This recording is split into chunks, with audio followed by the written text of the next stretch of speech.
On Easter weekend in 2001, a small birch forest outside Vievis, Lithuania, would yield a gruesome discovery. Local police guided a distraught mother to a clearing among the trees. There, partially covered with branches and tied to a birch trunk, was the body of her 25-year-old daughter, Eglė Venskutonytė. The young woman's remains were in a horrifying state, her skull crushed, her eyes gone, likely taken by scavenging birds. The investigator gently warned the mother before letting her approach. "She looks very bad. We had to cover her eyes, because nothing was left." Eglė's mother recognized her only by the familiar clothes, her shoes, and long brown hair. This was the moment her parents had feared for months. Eglė had vanished the previous winter while hitchhiking home from work, and now those nightmares were confirmed. She had been brutally murdered. As the shock set in, police realized they might have a predator on the loose, and Eglė would not be the only victim.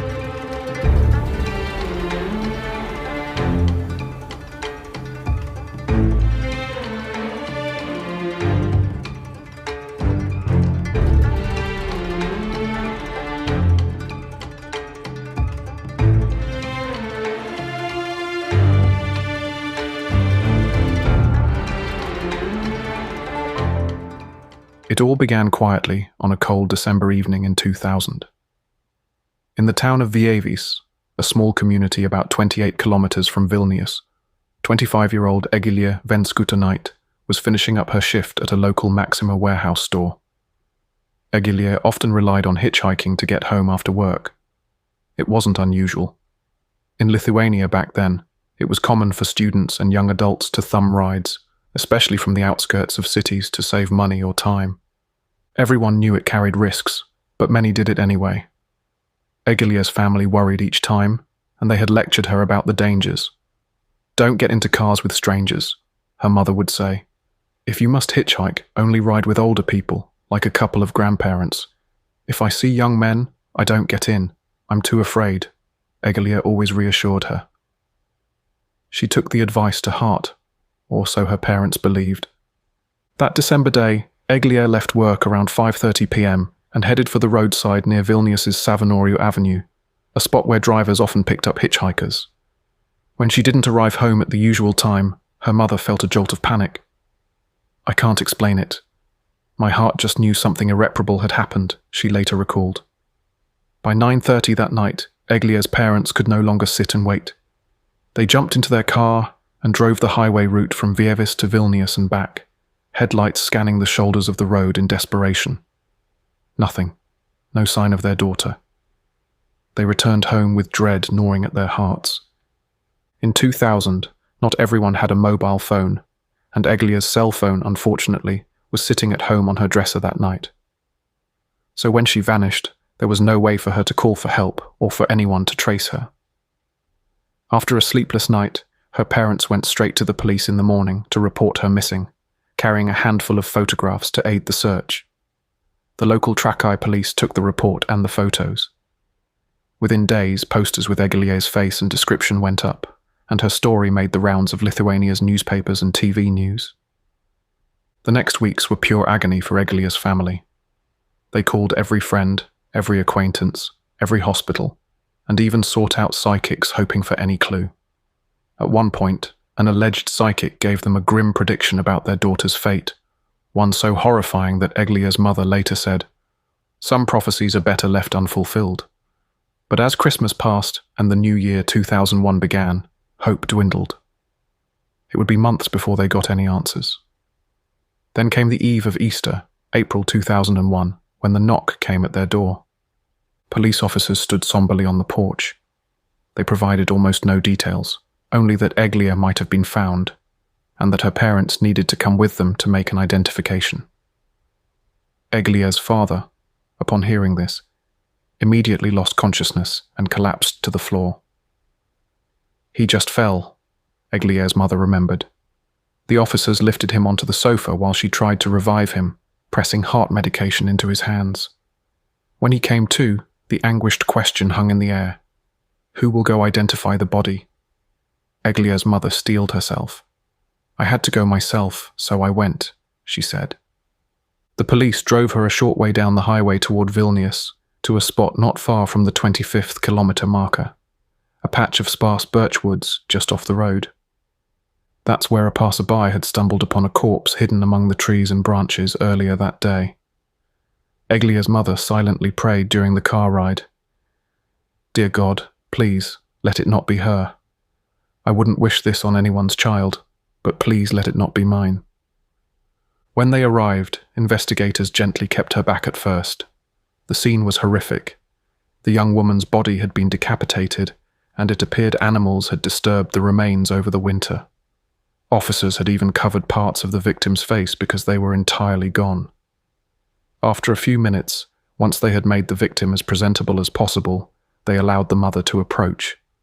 In the thin spring sunlight, she recognized her daughter. Despite the mutilation, Eglia's clothing and shoes were unmistakable, as was her long, dark blonde hair. It was her. Eglia's body was taken by forensic examiners, and the shattered family went home to prepare for a funeral. They thought the worst was over. But in a cruel twist, within days of laying Eglia to rest, her grieving parents found themselves treated as suspects in the investigation. It's hard to imagine the pain. Eglia's parents had endured 4 months of not knowing, only to learn their daughter died violently, and then to be asked if they had something to do with it.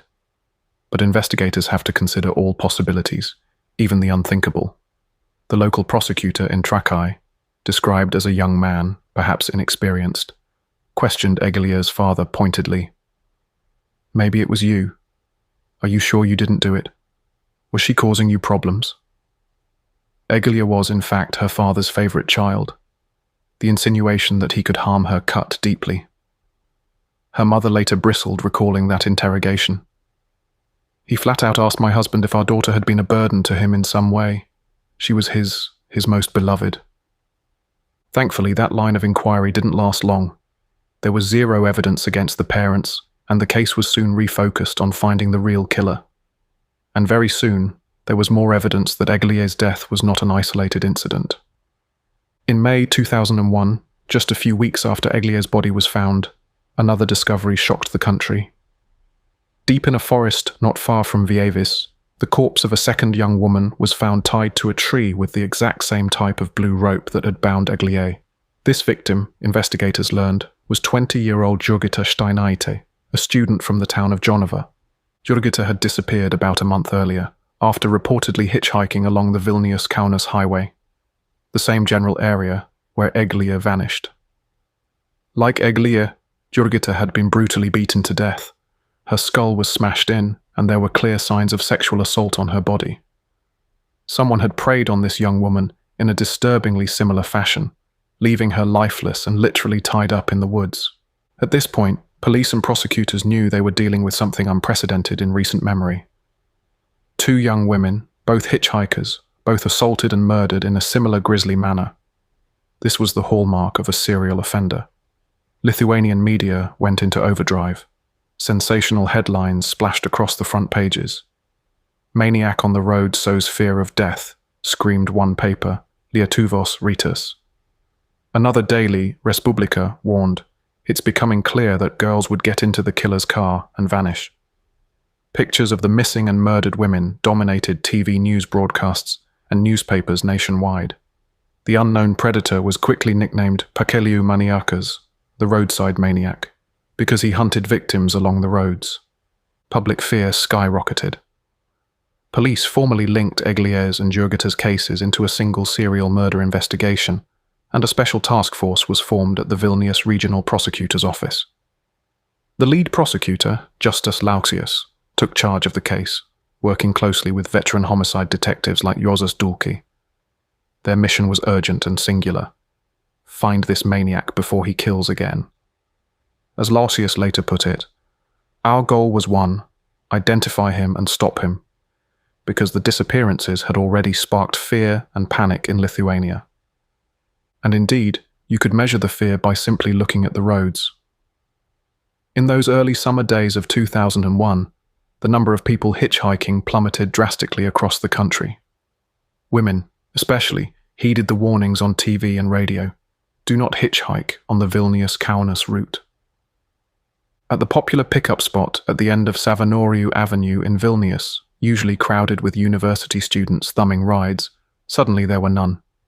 Even young men were thinking twice about accepting rides or picking up strangers. The nation was gripped by a kind of paranoia. Somewhere out there, cruising the highways, was a killer who seemed to appear normal enough to earn a victim's trust, only to reveal himself as a monster once they were trapped in his car. The investigation faced immense pressure and a scarcity of solid leads. This was happening at a time when Lithuania didn't have decades of experience with serial killers. These crimes were practically unheard of in the country's modern history. In fact, the last time the word maniacas had been on Lithuanians' lips was back in 1992, when a young man with an intellectual disability went on a rampage killing elderly people in remote villages.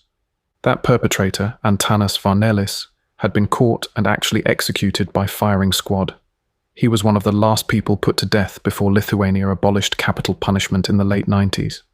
So by 2001, life in prison was the harshest sentence available, and catching this new roadside maniac was priority number one. Investigators threw themselves into profiling the suspect. They consulted psychologists and criminal profilers, scoured databases of known sex offenders, and reread files on every rapist or violent offender in the region. What did they have to go on? Not much, initially. Just the crime scenes and the fact that both victims had voluntarily entered a vehicle with their killer.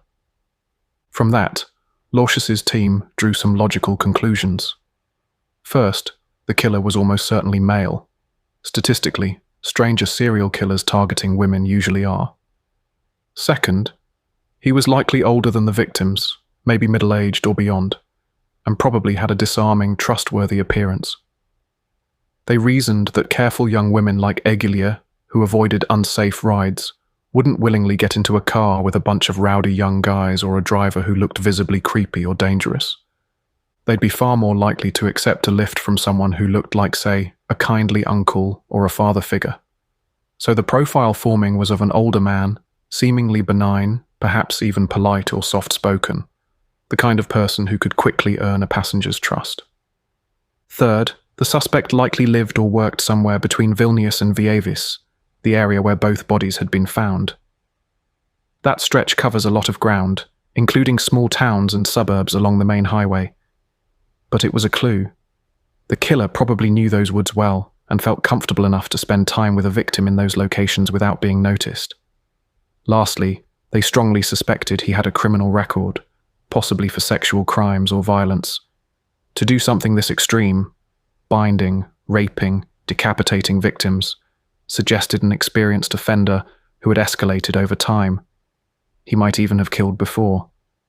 Psychologists writing in the newspapers painted a picture of what serial killers are often like.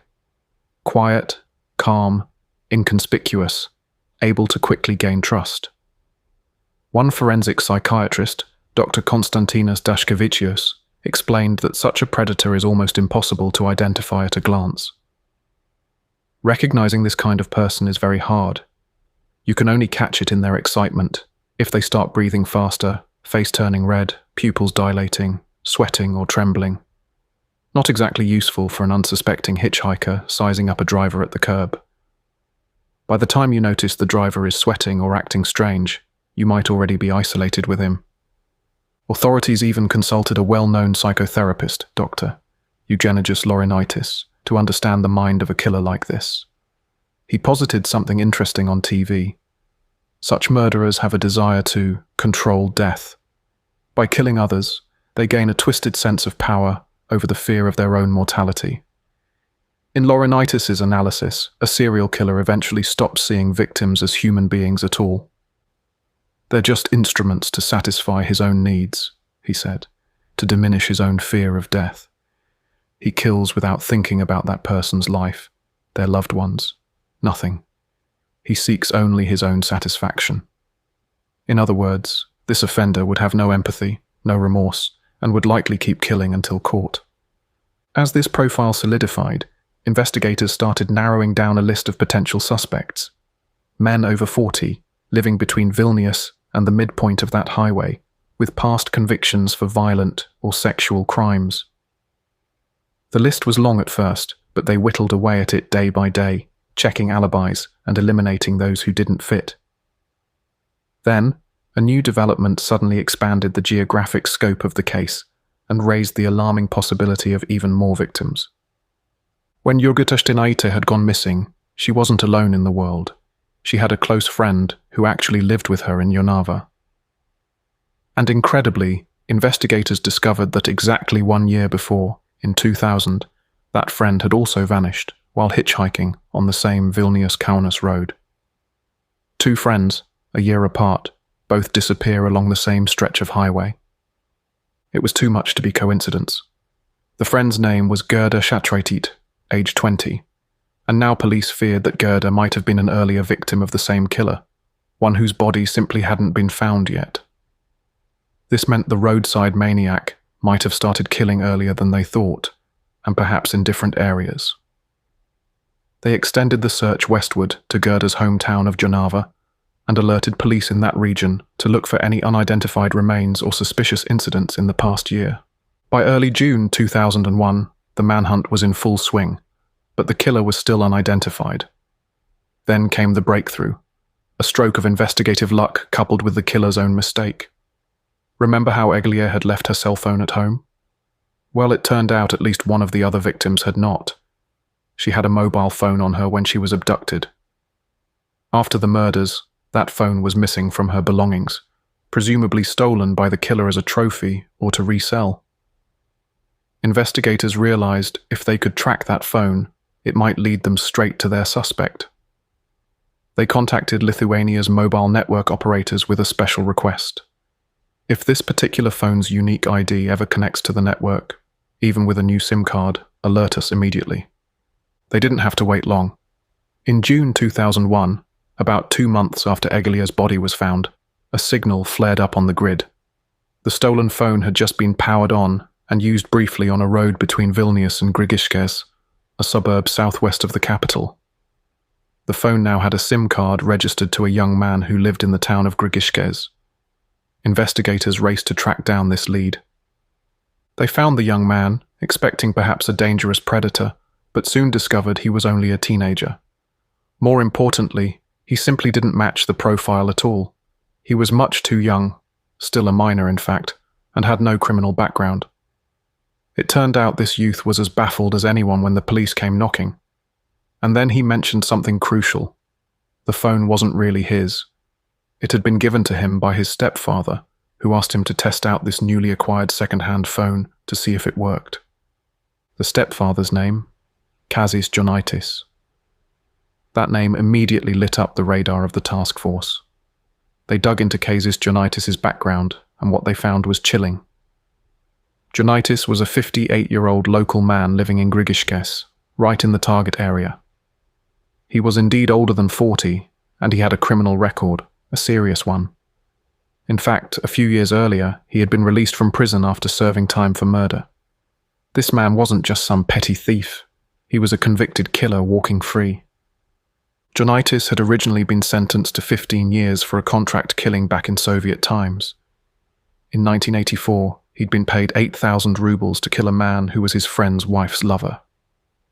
He carried out that hit with disturbing brutality. After shooting or incapacitating the victim, he locked the body in a car trunk and burned it in a forest to destroy the evidence.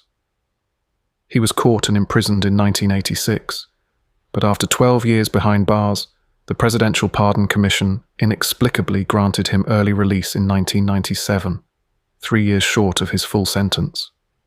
So by 2001, Kazis Jonaitis was out on the streets, working as a driver for a company in Vilnius, which interestingly put him on the road constantly as part of his job. He had even managed to get married for a third time while still in prison, to a Ukrainian woman named Galina. Galina was his peer in age and lived with him in Grigiškės, along with her teenage sons, one of whom was the boy who'd used the phone.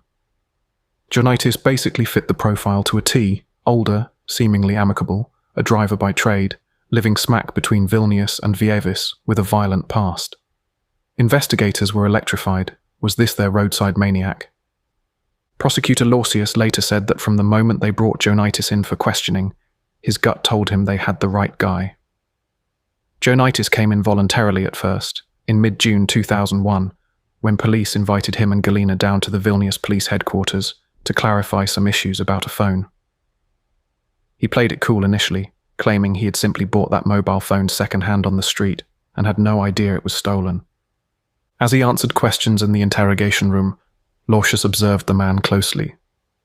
He noticed Joanitis' hands tremble slightly. The suspect's eyes were wide and frightened. He was polite but clearly nervous, like a man cornered.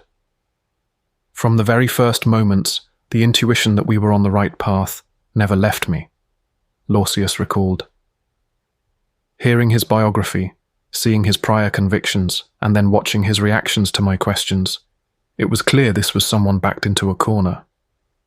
However, at that point, all they had was a suspicious phone connection and a hunch. If Joanitis lawyered up and walked out, they might lose their best lead. So the task force decided to move swiftly but carefully. They didn't arrest him on the spot that day. Instead, they quietly arranged for surveillance and put together a plan to catch Joanitis red-handed with the one piece of evidence they knew tied him to a victim: that cell phone. In cooperation with Lithuanian Telecom, they monitored any activity from the phone. For 2 tense weeks, undercover officers camped out near the Soviet-era apartment block in Grigiškės, where the Joanitis family lived. Every day and night, 2 teams of detectives watched from hidden positions, waiting for a signal from the telecom operator that the phone was connected again. They needed Joanitis physically in possession of the phone while it was on, so they could grab him and literally catch him with the evidence in hand. Finally, the trap was sprung. One day in late June 2001, the stolen phone went active once more. Investigators immediately moved in, stopping every car leaving Grigiškės and converging on Joanitis' vicinity. They caught him and Galina before they even had time to react. Both husband and wife were detained on the spot, separated, and taken in for formal questioning. And there it was, the phone of a murdered girl found in Joanitis' possession. Faced with this damning evidence, Joanitis stuck to his story. Yes, I had the phone, but I bought it off some guy. I didn't know it was stolen. He refused to admit any violence or any connection to the dead women, so officers executed search warrants on every property linked to Joanitis. That included the apartment in Grigiškės and no fewer than 3 separate garages he owned around Vilnius. What they found was a hoarder's trove and a criminal's treasure chest. Joanitis had an odd habit. He collected and kept all sorts of junk. When investigators pried open his garage doors, they found spaces crammed floor to ceiling with boxes, old clothes, knickknacks, auto parts, you name it. It was like walking through a series of personal dump sites. But among the piles of seemingly worthless clutter were chilling items, women's belongings. And not just 1 or 2 mementos, loads of them. Shoes, purses, makeup kits, women's jackets and blouses, even jewelry. These were things that clearly did not belong to Joanitis' 60-year-old wife Galina. They were fashionable items that a young woman in her late teens or 20s would wear. Seasoned detective Juozas Dulka shook his head at the scene, later remarking that greed was the killer's downfall. He would take the victim's things home, Dulka said. Part of it he gave to Joanitis, his wife, and part he stashed in the garages. From each crime, we ended up with a piece of evidence. Indeed, each victim had contributed something to Joanitis' grotesque collection. A pair of shoes here, a phone there, a handbag, a piece of jewelry. He kept them all, perhaps as trophies of his conquests, or maybe out of a compulsive urge to hoard. Either way, the physical evidence was overwhelming. In one of the garages, investigators uncovered what would become the single most critical piece of evidence: a coil of blue nylon rope. It was the very same distinctive type that had been used to tie up Eglė and Jurgita's bodies to trees. Confronted with this discovery, quite literally caught with the rope in his hand, Kazis Joanitis finally cracked. Cornered at last, he confessed to the murders of both young women whose bodies had been found in the woods near Vievys. In that moment, the roadside maniac finally had a name and a face. After months of fear and uncertainty, the authorities had their killer. But the investigation didn't stop there. because those garages looked like the storage lockers of a serial killer with far more than 2 victims. The sheer volume of recovered women's items led detectives to suspect there were other young women who had crossed paths with Johnaitis and never been heard from again. Even Johnaitis' confession only covered the 2 known cases at first. What about the other evidence? Some of the clothes and accessories didn't match Eglė or Jurgita, which meant at least one other unknown victim was represented in that stash. The officers took a smart approach. They hauled all the recovered female items into Prosecutor Lorsius's office, turning his workspace into what he described as a second-hand shop warehouse. Then, one by one, they invited the families of every missing girl who had disappeared hitchhiking along the Vilnius-Kaunas route to come in and look. It was a somber parade of mothers, fathers, siblings, each scanning the piles of shoes, clothing, and trinkets, praying not to find anything they recognized, yet desperate for any answer at all. One day, as Lausius tells it, the mother of a missing girl stepped into his office. Her eyes swept over the clutter and suddenly fixed on a pair of shoes that had been placed on a table. "What are my Jurgita's shoes doing here?" she asked in a trembling voice. Lausius was taken aback. He hadn't specifically labelled items by name. He looked at the table. Which shoes? She pointed, and he realized those shoes had been collected from Johnaitis' garage. The woman identified them as belonging to her daughter Jurgita, and not the Jurgita from Jonava, but another Jurgita entirely. In fact, this mother's revelation introduced investigators to a third murder victim they hadn't definitively identified before, 20-year-old Gerda Shatraitait. Now, I need to clarify because the names can be confusing. According to most reports, the third victim's name was Gerda, but in Prosecutor Lorsius's account, the mother used the name Jurgita. It's likely that Gerda Shatraitait had a close nickname or maybe a middle name, or possibly the mother misspoke. But what matters is this, that mother recognized her missing daughter's shoes among Johnaitis' trophies. It confirmed that Gerda, the friend from Jonava who had vanished a year earlier, was indeed one of Johnaitis' victims. Not long after this, Gerda Shatraitait's remains were found in the same general area as the others, deepening the tragedy, but at least providing her family with closure. The Roadside Maniac's known victim count now stood at 3.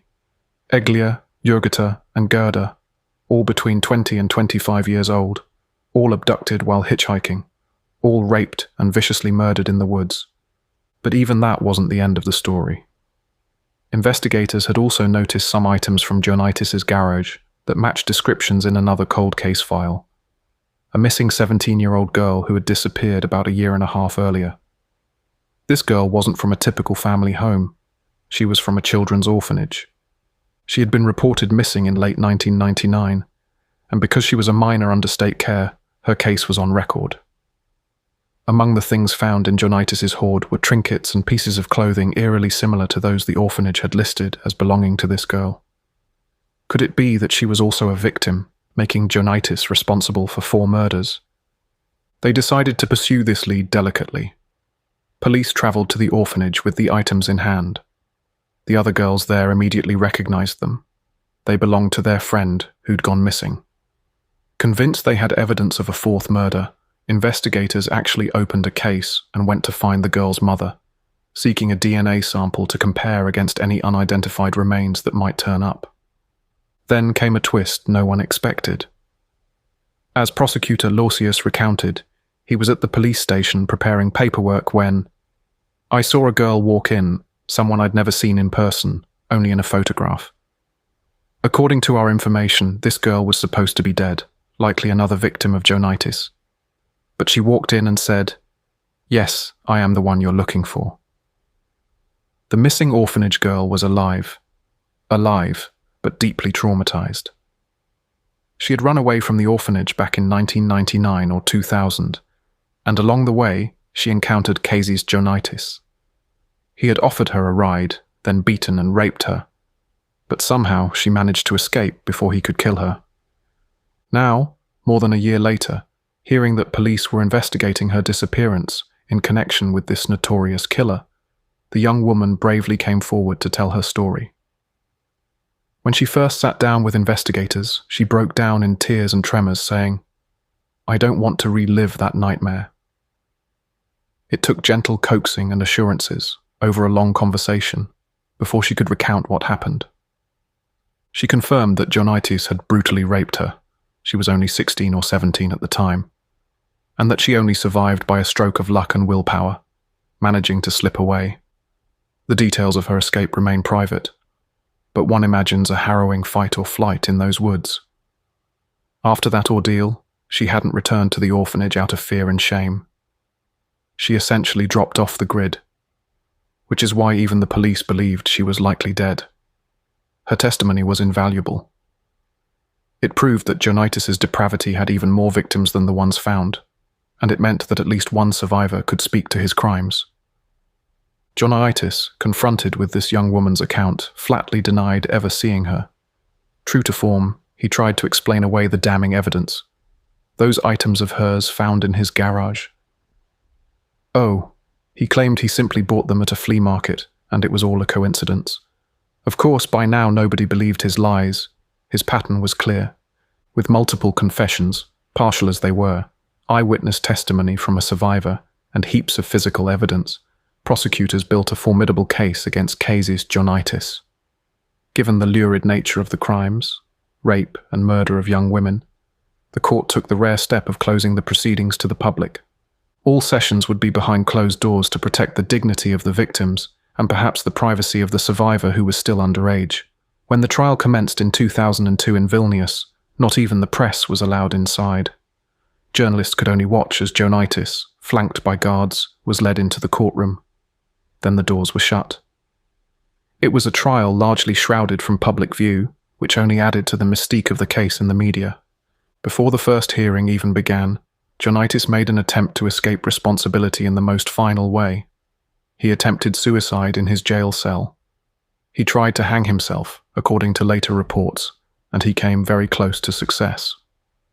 When guards found him, he was unresponsive and had to be rushed to intensive care. He spent a long time in a hospital's ICU, hovering between life and death. But he survived, and after recovering, he was deemed fit to stand trial. Some speculated that facing the mountain of evidence and the certainty of a life sentence, Johnaitis wanted to take the coward's way out. Others thought it might have been a ploy for sympathy or delay. Either way, the trial was delayed for a time, but eventually resumed once he was medically stable. Inside those closed court sessions, a harrowing narrative unfolded, piece by piece. Johnaitis' defense was fairly absurd. He admitted that he had picked up the hitchhiking girls and that he had sexual relations with them. But he insisted that it was all consensual and denied raping anyone. According to him, these young women found him attractive and wanted to be with him as a man.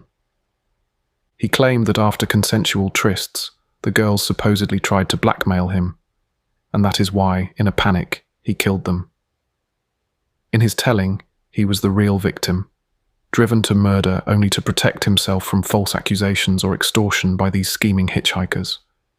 It was a grotesque inversion of reality, blaming the victims for their own horrific deaths, and it angered everyone from the prosecutors to the victims' families. To rebut his self-serving narrative, the prosecution presented forensic evidence and eyewitness accounts painting a very different picture. The autopsy reports were stark. Each of the murdered women had been beaten in the head with a blunt object. One was even struck with the blunt side of an axe, and showed trauma consistent with rape and violent sexual assault.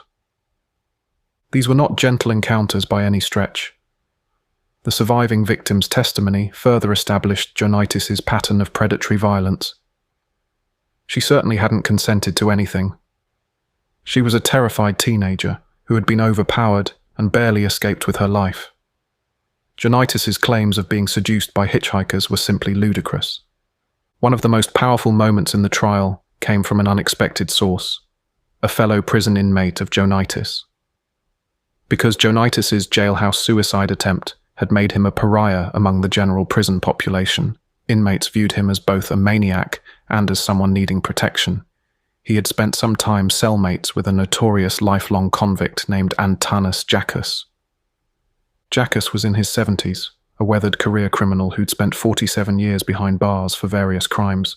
By all accounts, a tough, unsentimental man known as Diadukas, Grandpa, in prison circles. He had 13 convictions on his record, 13, yet even he was sickened by Joanitis's crimes. In a highly unusual move, Jackas agreed to testify in court as an incriminating witness against Joanitis under the pseudonym Petras Kermelis for his safety.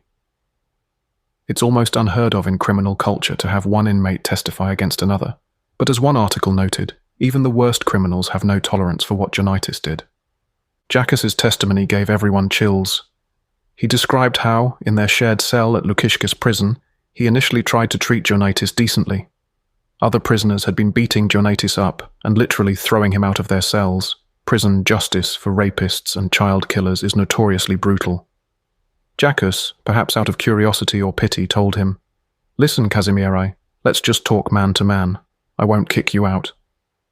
He even said half-jokingly, "To hell with it, maybe I'll get punched for keeping you here, but I feel sorry for you." He pretended to entertain the possibility that maybe Joanitis was innocent. "For all I know, maybe you didn't do those crimes, eh?" That opened the floodgates. Joanitis, feeling secure with Jackas and two other cellmates listening, started bragging. According to Jackas, Joanitis recounted his killings in disgusting detail and with a smile on his face. Jackas testified, "Anger rose in me because he was telling it with such satisfaction, with a big grin. One detail in particular horrified everyone in the courtroom. Joanitis gleefully described how he would slip a noose of rope around a girl's neck and pull it tight. He enjoyed strangling them slowly, listening to them gag and choke. And as he did, the girls would cry and beg for their lives, reportedly even calling him Teveli. "Daddy, please leave us alive. We want to go home to our mothers." Hearing this, many in the courtroom wept or were sickened. Jackas himself said he felt a fury unlike anything before, and this from a man who had seen every kind of evil behind bars. Jackas went on, "I was openly horrified by his story. It struck my heart. Such a killer should never be free. He should die in prison, burn like a candle and go out." And Jackas wasn't just spewing rhetoric. He acted on his disgust.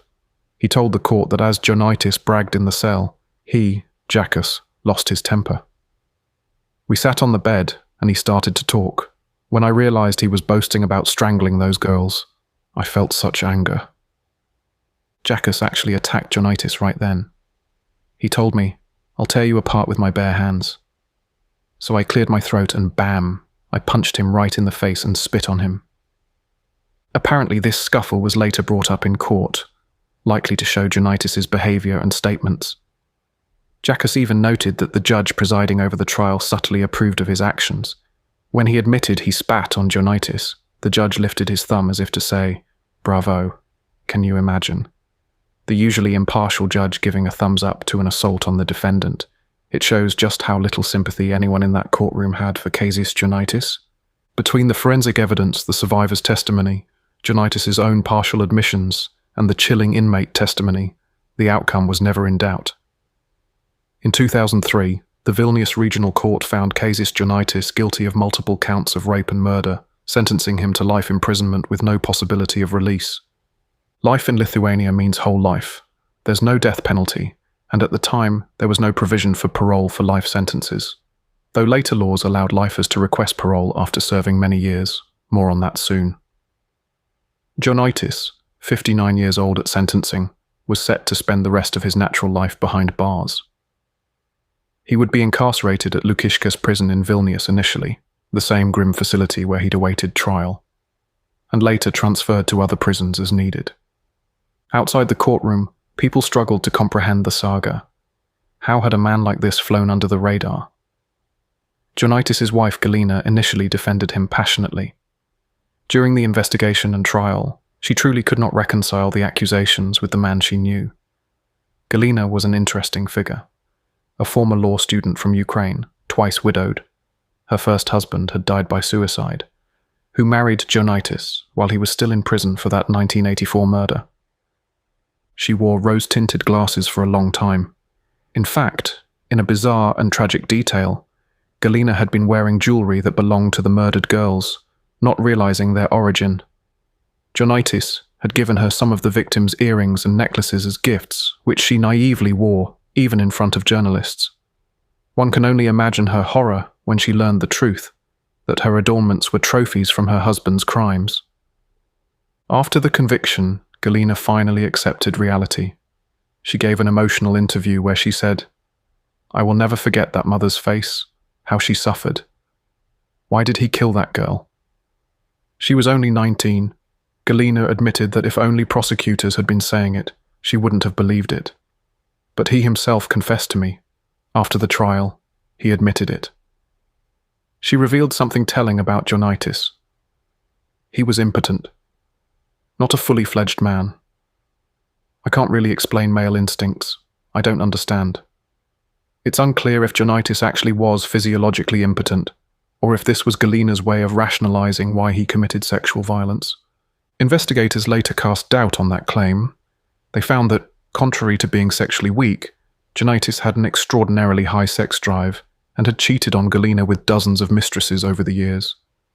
They interviewed many of these women who had been his lovers. Clearly, Johnaitis had a dark, insatiable side that he hid from his wife. Either way, Galina's world was shattered. She had essentially lived with a monster and never realized it until it was far too late. Johnaitis' own mother was still alive to see her son exposed as a serial killer. She was around 90 years old, living in a rural part of Kaunas County. A journalist, Laima Lavaste, tracked her down in 2007 and spoke with her about Kazis's childhood. What came out of that conversation was a bleak picture of abuse that perhaps planted the seeds of violence in him. Johnaitis was the eldest of 7 children and the first son. According to his mother, and corroborated by one of his sisters, Antonina, Kazis's father hated him with a passion. In fact, the father apparently hated all his sons, as if he doubted they were even his, or resented them for simply being male. He would regularly beat Kazis mercilessly, starting from when the boy was very small. The beatings were brutal. The father used horse halters, saddle straps, his fists, any implement, and left the house littered with bloody rags from the injuries. "Our whole house would be full of bloody cloths," the mother recalled. The sister added, "He would beat him so much, and Kazis was his own blood. I don't know why he was like that. This doesn't excuse anything Johnaitis did, of course. Plenty of people suffer horrific childhood abuse and don't become murderers. But it does offer a glimpse into the warped, formative environment that perhaps shaped his psyche. A childhood steeped in violence, fear, and presumably a deep well of anger. When asked how she reacted upon learning what her son had done, Johnaitis' elderly mother said quietly, "Prastai, very poorly." She then added something chilling. "If it's true that he did this, it would have been better if someone had killed him, rather than for him to kill so many. If only it had been that way." In essence, even his own mother felt that death was a more just fate for him than life. It's a heartbreaking sentiment, a mother acknowledging that her child has done something so terrible that she'd rather he have died than become what he became. The aftermath of the trial brought a sense of relief and justice to Lithuania, but also lingering trauma. The families of Eglė, Jurgita and Gerda carried on as best they could, forever missing their daughters. The case led many in the country to re-evaluate the practice of hitchhiking.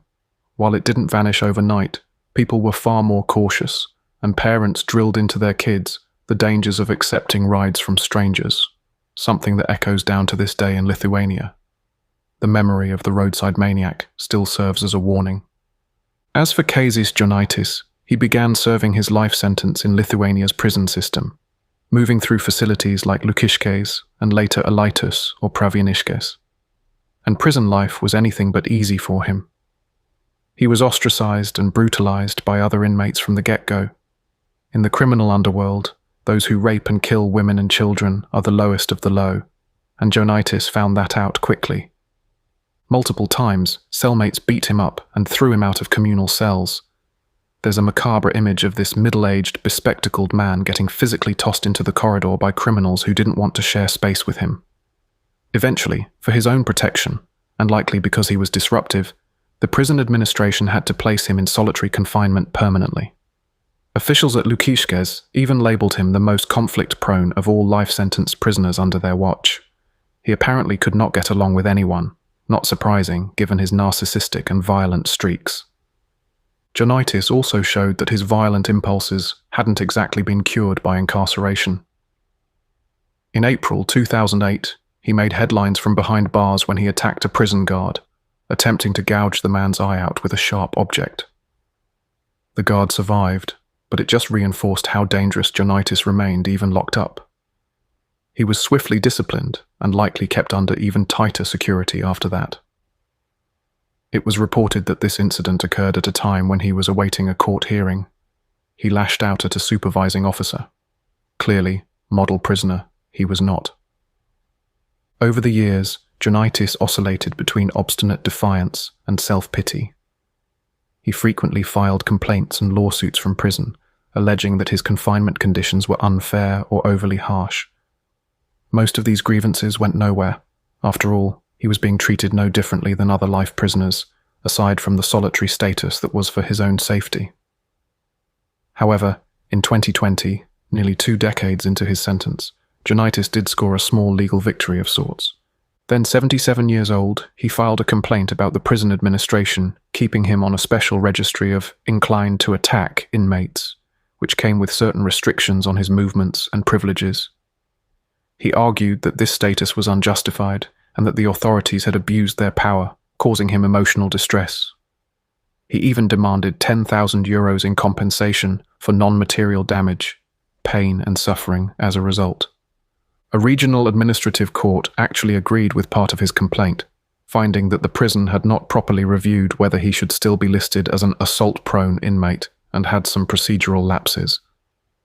They ordered the prison to fix those procedural issues, essentially a bureaucratic slap on the wrist to the system. But crucially, the court denied Johnaitis any money. They said he hadn't proven any real harm deserving of monetary compensation, and that simply correcting the record was sufficient justice for him. Johnaitis crowed that this was a partial victory, but to outside observers, it was hardly vindication, more like a technicality. Still, it shows that even behind bars, he remained manipulative and self-centered, more concerned with his own perceived slights than the lives he destroyed. In parallel, Johnaitis also repeatedly tried to argue for his own release as he grew older. He insisted that he was no longer a danger to society, an old man who just wanted to live out his final years in peace. "I'm not dangerous," he would tell any officials who'd listen. Starting around the late 2010s, Lithuania's laws allowed life-term prisoners to apply for a form of parole or commutation after at least 20 years served, though very few have been granted. Johnaitis made his bids, but unsurprisingly, every request was denied. In one 2019 hearing, a court ruled that he must continue to serve his life sentence in prison conditions, rather than any relaxed regime. And in 2020, when he demanded that impressive compensation, and claimed he wasn't a threat, the system again largely shut him down. Finally, in 2021, a full 20 years after his arrest, something noteworthy happened. Kazis Johnaitis apologized. For the first time, publicly, he expressed remorse for what he had done. At a court session in late 2021, likely another parole review or a proceeding related to his imprisonment conditions, the now nearly 80-year-old Johnaitis addressed the pain he had caused. "I am sorry for the suffering I caused," he said, or words to that effect, an apology 2 decades late. As one news outlet put it took 20 years for the Roadside Maniac to apologize for the pain he inflicted. It's hard to know how genuine his apology was. Victims' families often view such belated remorse with skepticism, suspecting it's only a ploy to gain sympathy and possibly early release. Indeed, right around that time, there was public debate about whether this aging murderer should be considered for parole due to his advanced age, a debate that quickly met fierce opposition from society. One commentator asked rhetorically, "Is he not too old for freedom?" highlighting the discomfort at the idea of ever letting him out. For most, the answer was clear. Johnaitis should die behind bars, as inmate Jackus had insisted years before, and so far, that is exactly what looks to happen. As of today, Kazis Johnaitis is around 82 years old, still serving his life sentence in a Lithuanian prison. He is one of the longest-serving and most infamous inmates in the country. By all accounts, He remains an isolated, unhappy figure, shunned by other prisoners, watched closely by guards, and haunted, one hopes, by the ghosts of Eglė, Jurgita, Gerda, and the other women he terrorized. He has outlived many of his contemporaries in prison, but he will not walk free again. The case of the roadside maniac is a stark reminder that monsters don't always look like monsters. Kazis Jonitis was described by a journalist as looking like Santa Claus with glasses. If you saw him in a bakery or driving a truck, you'd think he was an ordinary older gentleman, maybe someone's jovial uncle. That facade is precisely what allowed him to lure unsuspecting victims. But as Dr. Laurinaitis noted after meeting him, from the first moment you lock eyes with him, you realize what's in front of you is not really a human being, but something much scarier. Behind the polite smiles and grandfatherly glasses lay cold, grey, lifeless eyes. The eyes of a predator waiting for the right moment to strike.